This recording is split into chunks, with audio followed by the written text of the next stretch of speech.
Irmãos e irmãs, presta muita atenção, porque esse texto parece fácil, mas ele não é. Se o padre pulasse no final do texto,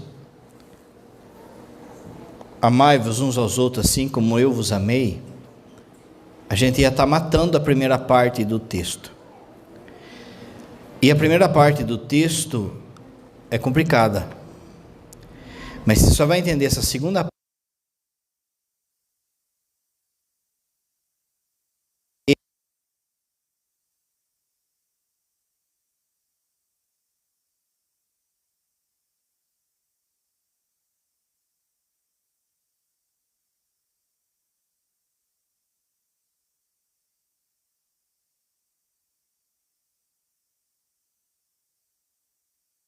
Está dizendo, está falando quando ele quer dizer amai-vos uns aos outros. Então, para entender isso, a primeira coisa que você precisa entender é o que é glória de Deus. O que significa a glória de Deus?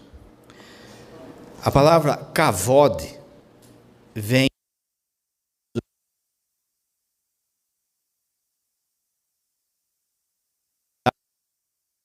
tinha valor na medida que aquela coisa era pesada.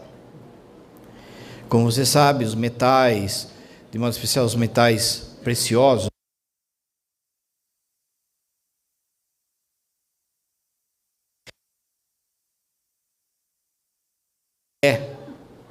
se falava que ele tem peso, que ele tem kavod. Esse peso foi traduzido então por aquilo que a gente conhece como glória. Assim, dizer que Deus tem glória é afirmar que ele tem peso, tem relevância, possui majestade, possui e impõe respeito diante de quem ele é. Então pensa só, os anjos quando viram a Deus, perceberam que havia uma glória nele, um peso nele. As pessoas, quando passavam por uma experiência de Deus, como Abraão, Moisés, eles viam também os profetas no templo, eles viam também que havia essa glória de Deus, essa beleza de Deus. Hoje, quando a gente pensa em glória de Deus, a gente pensa que é a gente que dá glória a Deus. É a gente que faz a glória de Deus. Participa dessa glória. A palavra é fundamental para você entender. Você parte da glória do poder que há em Deus quando você vem aqui, por exemplo, e reza. Quando você vem aqui na missa ou em casa faz as suas orações, você está participando da glória de Deus, na medida que você vai entrando nesse mistério. No livro do Êxodo, o povo, você lembra, o povo teve uma hora lá que está com fome, e aí Deus fala para Moisés que vai fazer chover o maná do céu. E Moisés fala assim,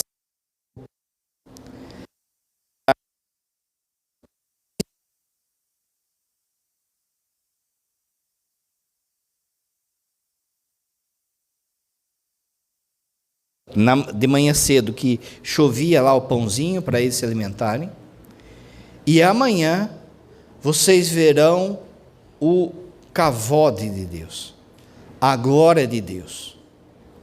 Vocês vão ver o quanto que Deus é de fato glorioso. Repara que a glória está em Deus, não estava no povo. Não é também o povo que vai rezando para Deus ficar forte. Nas religiões pagãs eram assim. As religiões pagãs achavam que quanto mais tivesse gente orando para um Deus, mais ele ficava forte. Então, por exemplo, quando um reino ia lutar contra o outro, ele tinha que preparar o exército. Os que adorando aquele Deus, para que o exército ficasse forte, para que Deus, o Deus deles, ficasse forte, e aí o exército ficasse forte também. Então havia o exército e havia aqueles que glorificavam esses deuses. Na nossa fé não é assim. Na nossa fé, a glória, antes de qualquer coisa, está nele. Está nele. Quando você reza, quando você faz algo de bom, quando você comunga, em Deus não muda nada. Como o padre falou, muda em nós, que nós participamos da glória dele. Existe uma glória de Deus que é intrínseca nele, que está dentro dele. Essa glória intrínseca a gente vai ver no céu. Essa glória, ela é tamanha que não vai dar, você já viu o padre falando isso, não vai dar para a gente ver a Deus tal como a gente está agora. Mesmo que uma pessoa fosse santíssima aqui, ela não aguenta a glória, o peso, a beleza, o poder de Deus. Então, para uma pessoa, de fato, entrar no céu, ela tem que ser dada por Deus, para ela poder estar aqui.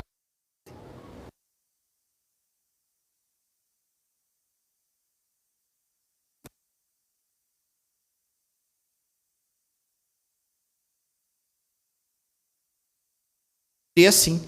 Então, quando chegarmos lá, Deus vai ter que nos preparar com a glória dele. Essa glória a gente vai ver lá em cima. Essa glória nós seremos preparados por ele. Mas essa glória de Deus, ela se manifesta também quando ele age. Toda ação da glória de Deus, toda ação de Deus é uma ação da sua glória. Tudo aquilo que Deus faz, ele faz com poder, com beleza, com peso as coisas. Aqui também a gente tem a falsa ideia de achar que a glória de Deus é algo luminoso, é algo isso aqui. Então, por exemplo, quando um santo está rezando, ele vê Jesus, ele vê Deus, ele vê...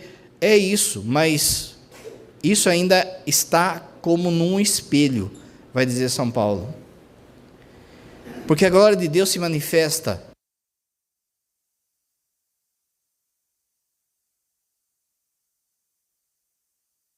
formiga em cada folha.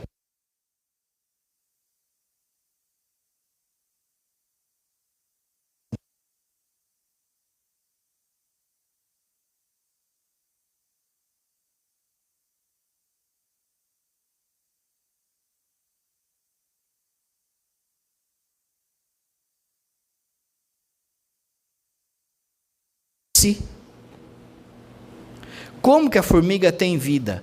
Porque ela participa da glória de Deus. Ela participa do poder de Deus, da vida de Deus. Deus dá um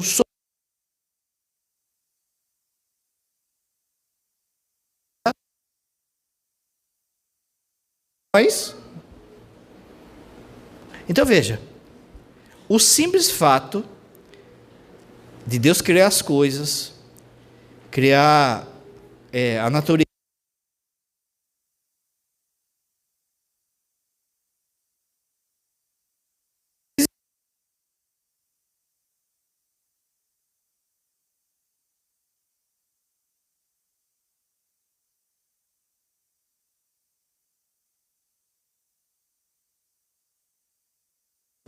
por que via negativa? Porque você olhando as coisas, você deve reconhecer que existe um Deus que é criador.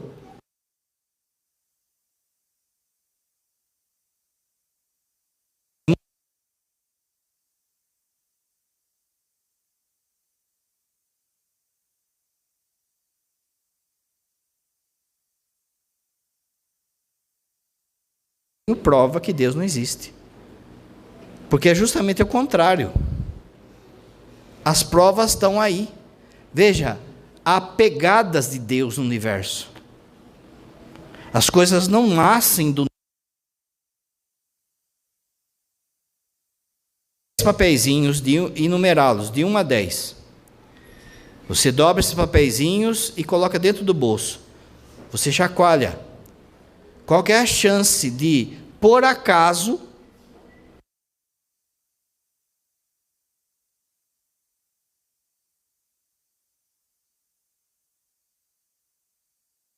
dez elevado a não sei quanto aí. Agora pensa só, 10 papeizinhos, você tirar na ordem, por acaso, no seu bolso, já é. Agora pensa só, todo o universo ser formado por acaso.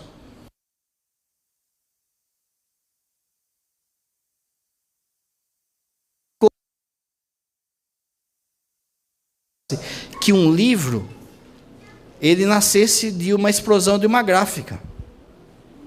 Explodiu uma gráfica, saiu um livro.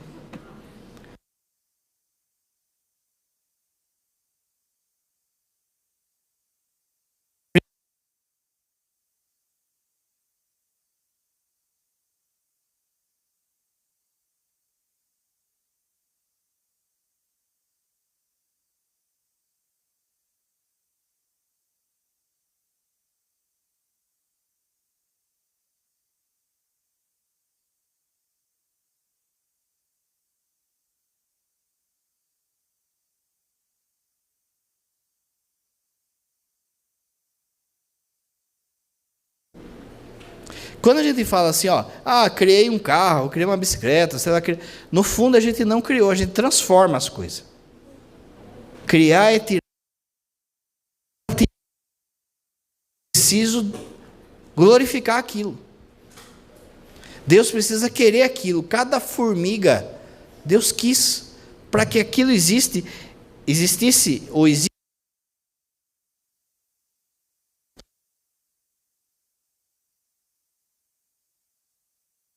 O animal, ele glorifica a Deus, mas ele não sabe disso. O que é glorificar? É participar dessa vida de Deus. Ele glorifica a Deus, mas ele não sabe disso, ele não tem noção disso. Como é que então as coisas criadas glorificam a Deus? Pelo simples fato delas existirem. Coisas faz com que aquilo glorifique a Deus. Então, por exemplo, quando uma flor desabocha, ela está louvando a Deus. Ela sabe disso? Não sabe. Mas como é Deus que está sustentando aquilo, ela está participando do poder de Deus, da glória de Deus. Quando tem uma cachoeira, quando tem qualquer elemento da natureza, glorifica a Deus. Até o pernilongo, padre? Até o pernilongo. Até a barata? Até a barata. Porque tudo tem o seu devido juízo, seu devido lugar. E tudo então foi ordenado. Lembra que o padre falou que Deus, ele cria as coisas e glorifica as coisas, criando e ordenando. Não existe coisa que, isso aqui não precisava existir. Só que quando Deus criou o ser humano, ele quis criar com algo a mais. Você lembra que nós somos feitos à imagem e semelhança de Deus. Esse criar a imagem e semelhança de Deus é que Deus deu para nós 3 coisas que os animais não têm: vontade, liberdade e inteligência. Vontade. Os animais não têm vontade, eles têm instinto.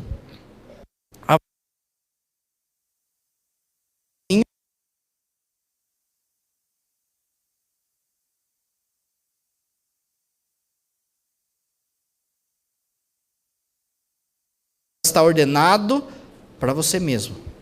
E aí você tem que consertar a sua vontade, ordenando ela para Deus. Isso é conversão. Mas veja, o cachorro tem instinto, não vê.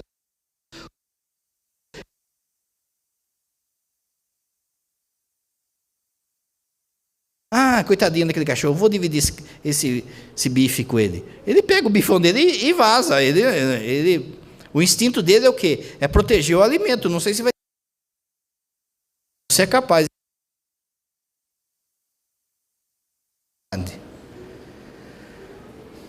Liberdade. Liberdade não é fazer o que dá na cabeça. Liberdade é sempre escolher o bem. Você é livre para escolher o bem. Outro dia, você é capaz de... verdade, o que é inteligência? De uma verdade você pula para outra, que pula para outra, que pula para outra. Você vai progredindo na verdade. Você entra na escola, você não começa a fazer conta da NASA, você começa lá com 2 mais 2. Dessa verdade você vai para outra, você vai para outra, você vai para outra. Isso mostra que você tem inteligência. Por isso que as coisas evoluem. Por isso quantas que são verdadeiras que tem que estar ali para que um carro faça o seu papel. Quantas coisas que foram sendo aprendidas ao longo da história pela inteligência para que, por exemplo, essa igreja se sustente. A vontade, liberdade e inteligência, então, é aquilo que faz de nós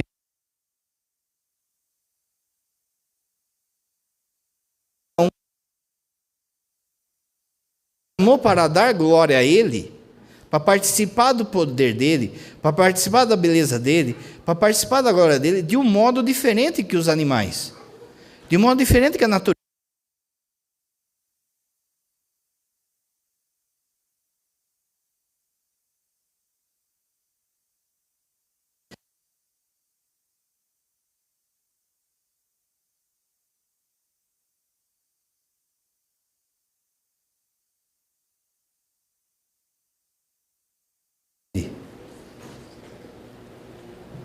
Quando você o reconhece como o seu Senhor.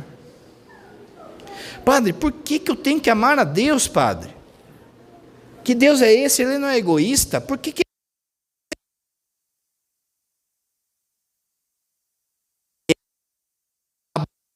Ele é o amor?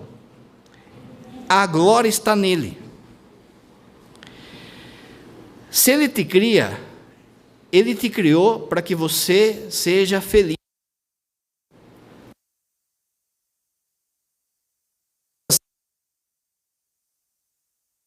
Se você quer ser feliz, você tem que me amar. De novo, você amar a Deus ou não, em Deus não muda nada. Mas se você o ama, você glorifica Ele e participa dessa glória. Então, esse kavod lá do hebraico é uma participação na glória de Deus. Veja. Por isso, olha a dica, hein? Existe uma frase na nossa fé que é assim: o que a gente...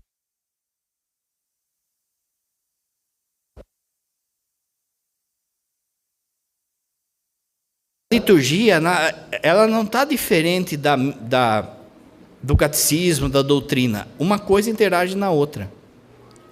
Portanto, é errado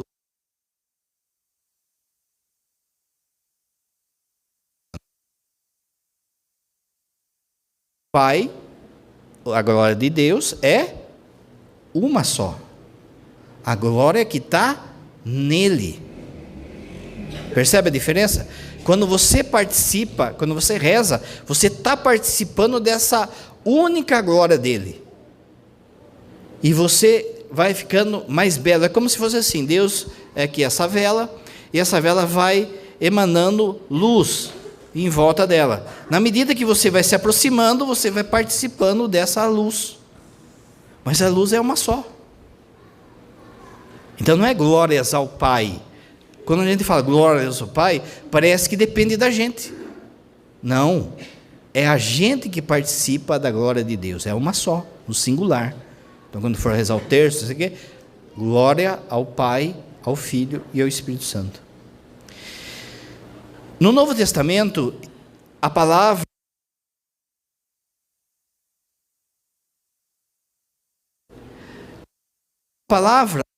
lembra que o padre falou que kavod significa peso, participar.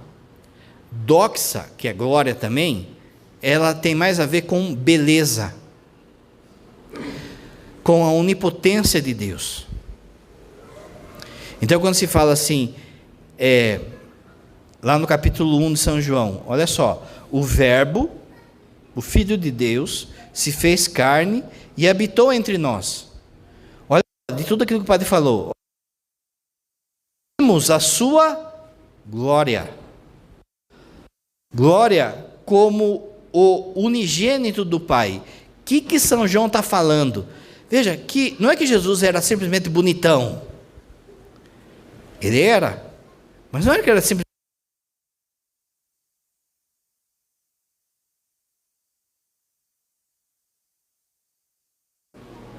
Lá do Antigo Testamento, que é o Kavod, está nele.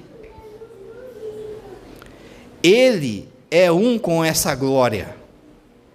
Então São João está falando aqui que ele é Deus.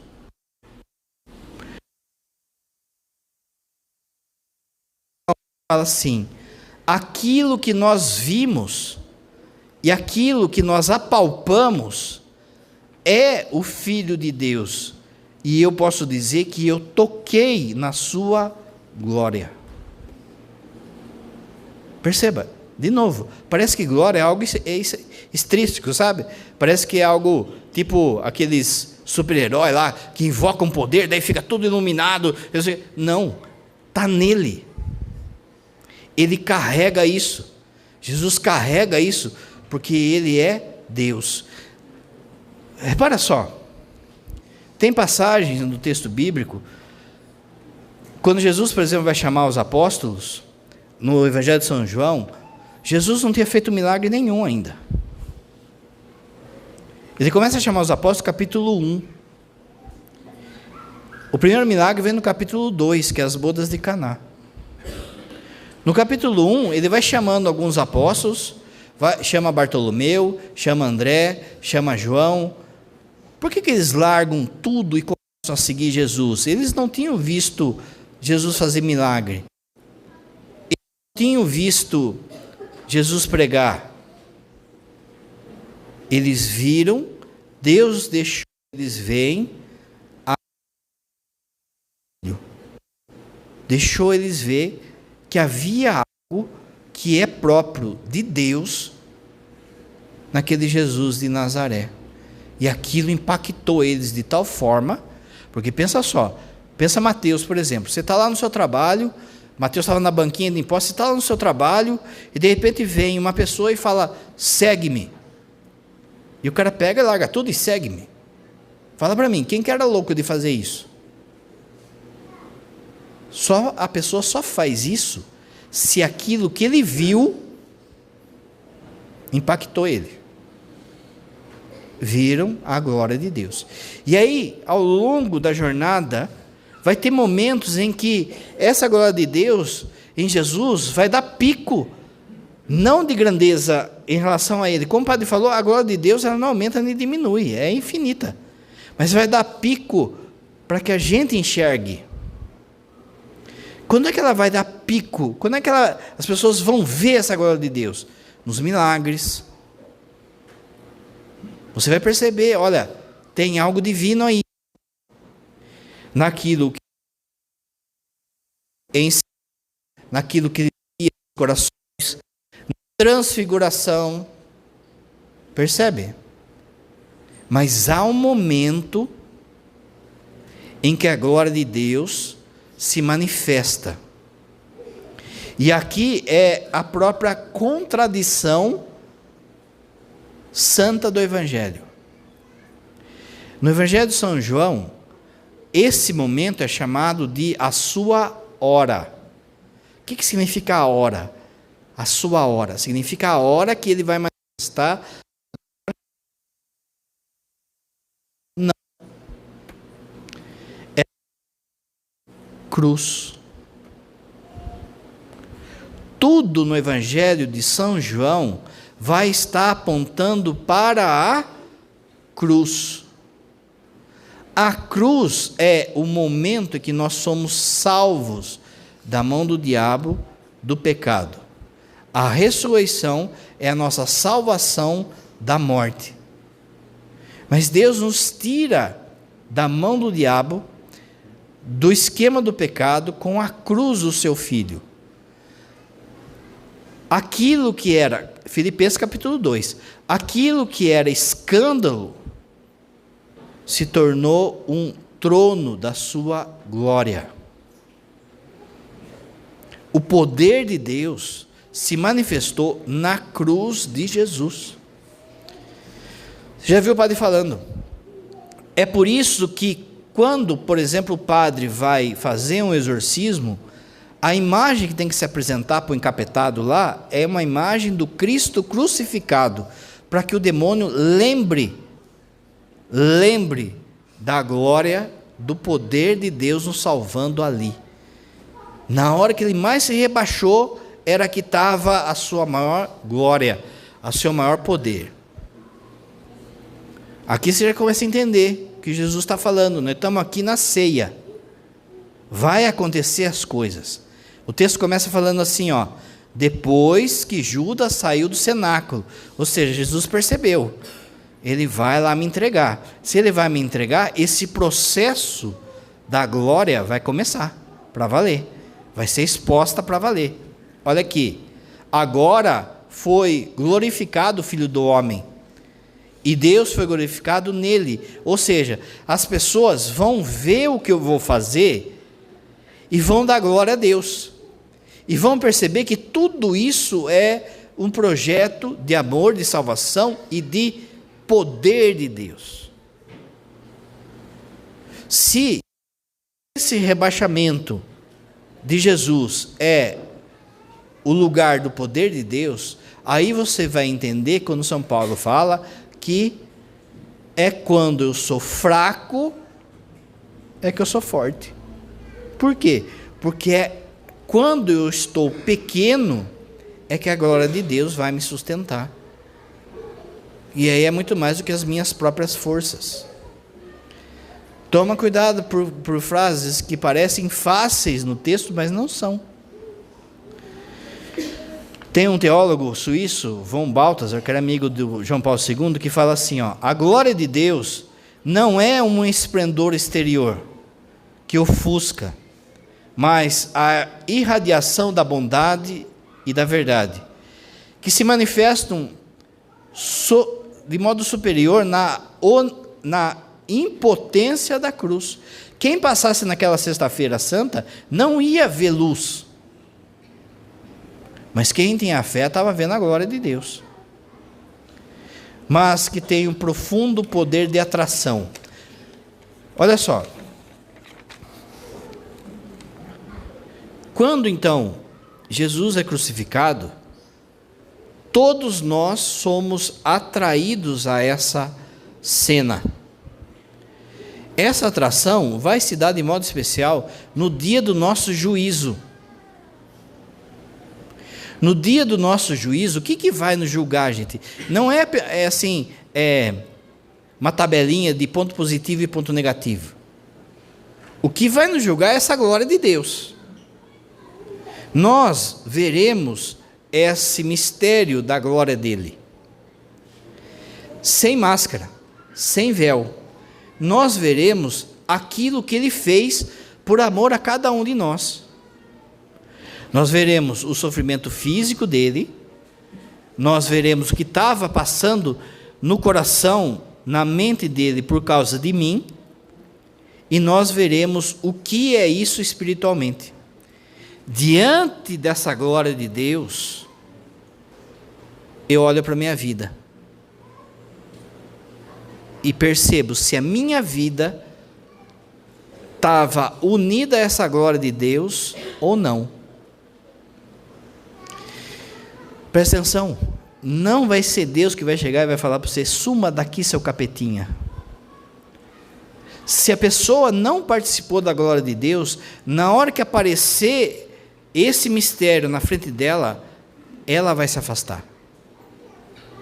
Santa Teresa fala que a pessoa que vai no inferno, ela não aguenta essa glória de Deus de tal forma que ela pula no inferno.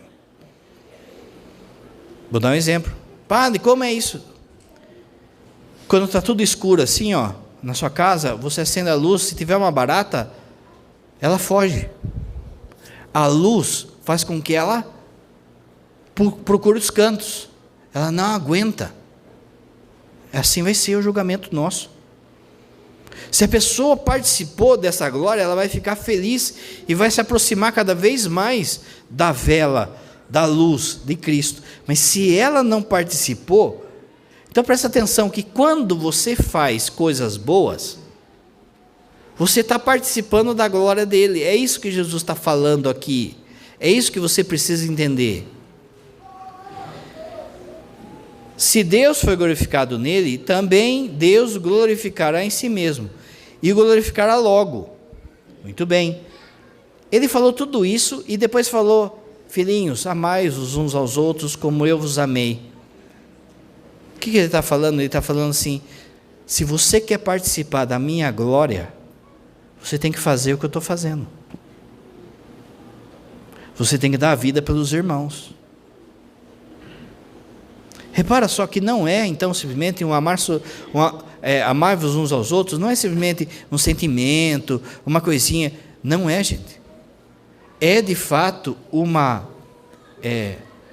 responsabilidade e uma tomada de consciência diante de quem Deus é.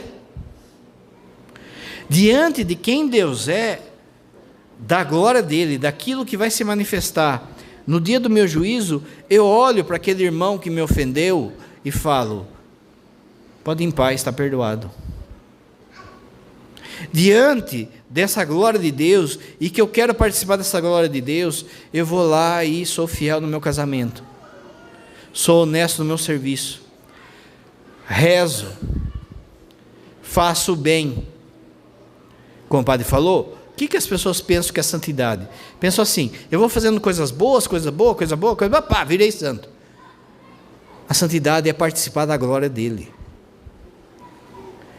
É assim. Sabe aquela frase: ajude eu te ajudar?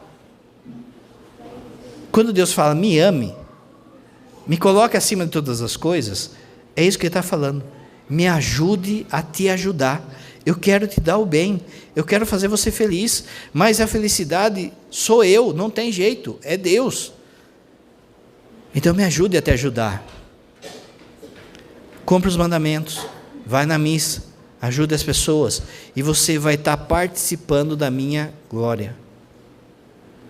Isso é tão forte que quando uma pessoa de fato, ela se santifica, as pessoas começam a ver Jesus nela. O que de fato é um santo? É alguém que se parece com Jesus. A glória de Deus está tanto naquela pessoa, que aquela pessoa cura alguém, que aquela pessoa tem uma palavra profética, que aquela pessoa é capaz de ter uma virtude heróica, é aquela pessoa... Por quê? Por causa dela? Não, porque ela é fraca. Mas por causa que a glória de Cristo está sobre ela. Quem foi Santo Antônio? Alguém que deixou que a glória de Deus transfigurasse nele. Aquele que não atrapalhou a graça, não atrapalhou a glória de Deus. Me ajude a te ajudar. Sabendo de tudo isso, aí vem o mandamento do amor. Amai-vos uns aos outros. Esse mandamento é novo, não apenas por seu conteúdo, por ser uma novidade que Jesus colocou, mas pela medida. Há uma medida disso. Não é para você amar como, por exemplo, amar sua esposa como Romeu e Julieta. Não é para você amar sua esposa como uma música do Vando, do Roberto Carlos. Não é para você amar seus filhos como, sei lá, alguém importante amou os filhos. Não, você tem que amar a esposa, os filhos, o esposo, o padre, a pessoa que te ofende, a pessoa que fez mal para você. Como é que você tem que amar? Como Jesus amou. E aí, gente, é exigente.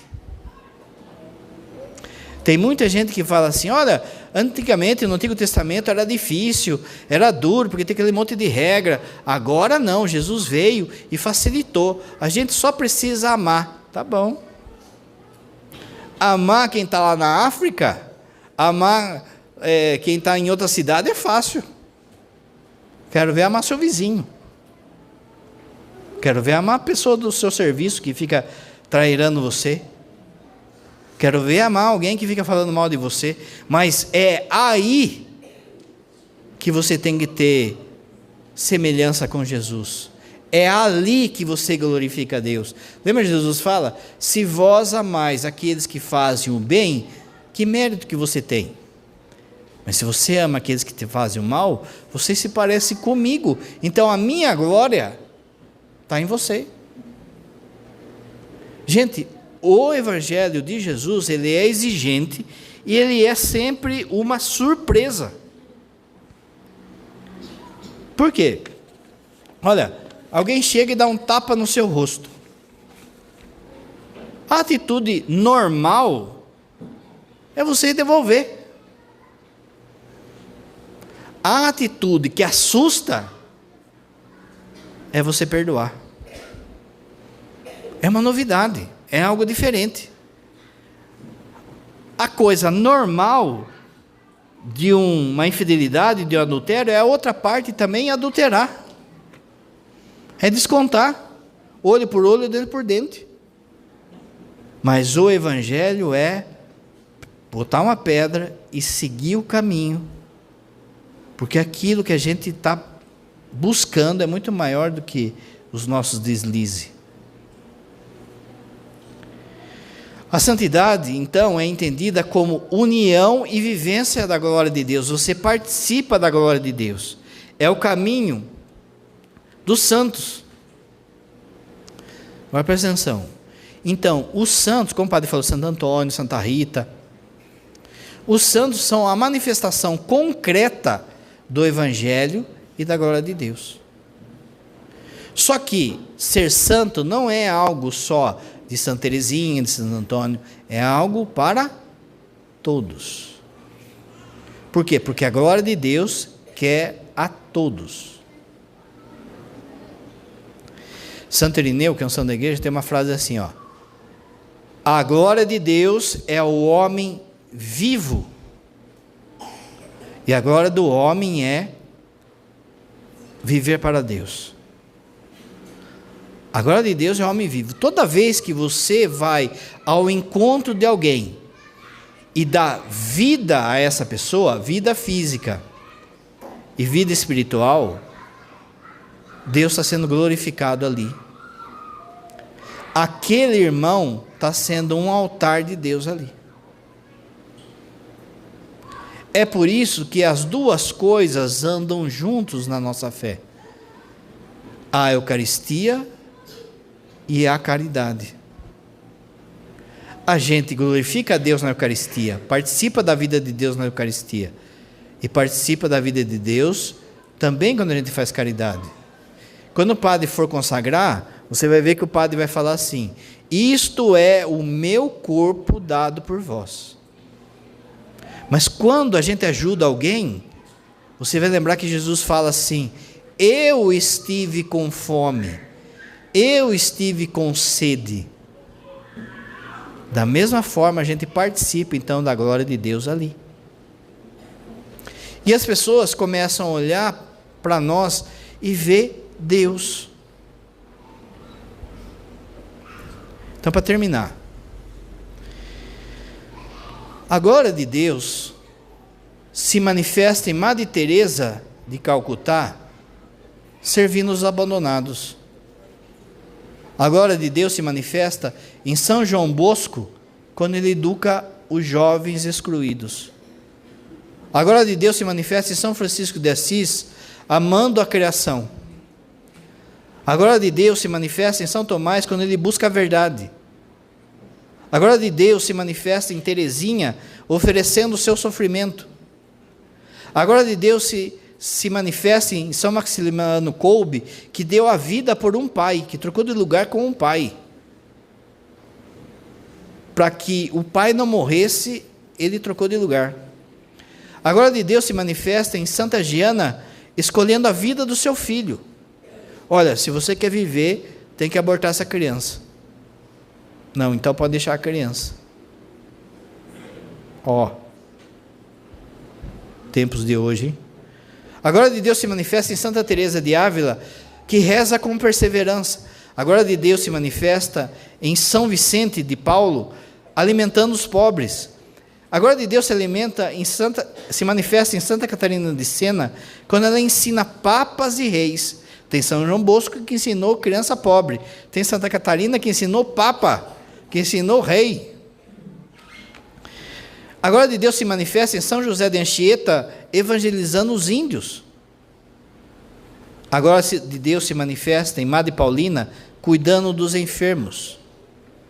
A glória de Deus se manifesta em Santa Edith Stein, unindo fé e filosofia. A glória de Deus se manifesta em São João Maria Vianney, acolhendo os pecadores. A glória de Deus se manifesta em São João Paulo II, sofrendo com dignidade. Toda vez, então, que a gente está vendo um santo trabalhando, a gente está vendo a glória de Deus ali. Se Deus foi glorificado nele, também Deus glorificará em si mesmo, e glorificará logo. Por isso eu vos dou um novo mandamento: amai-vos uns aos outros. Mas acabou? Não acabou. A glória de Deus se manifesta na mãe que embala seu filho durante a madrugada. A glória de Deus se manifesta no professor que acredita no aluno que todos abandonaram. A glória de Deus se manifesta no enfermeiro que segura a mão de um paciente solitário. A glória de Deus se manifesta na criança que partilha o lanche com seu amigo no intervalo. A glória de Deus se manifesta no vizinho que cuida do idoso que foi esquecido pela sua família. A glória de Deus se manifesta no casal que permanece fiel após 50 anos de matrimônio. A glória de Deus se manifesta no pai que realiza com honestidade o ofício diário. A glória de Deus se manifesta na família que acolhe um filho adotivo com amor incondicional. A glória de Deus se manifesta num jovem que renuncia ao futuro e ao conforto para ser padre. A glória de Deus se manifesta na pessoa com deficiência que transforma as suas limitações em testemunho de vida. Fala para mim se não é isso. Quantas pessoas enfermas que você fala assim, meu Deus está ali. A glória de Deus se manifesta naquilo que nós praticamos e fazemos com que a pessoa tenha vida em Deus. Se você não entendeu nada que o padre falou, guarde o seguinte: glorifica a Deus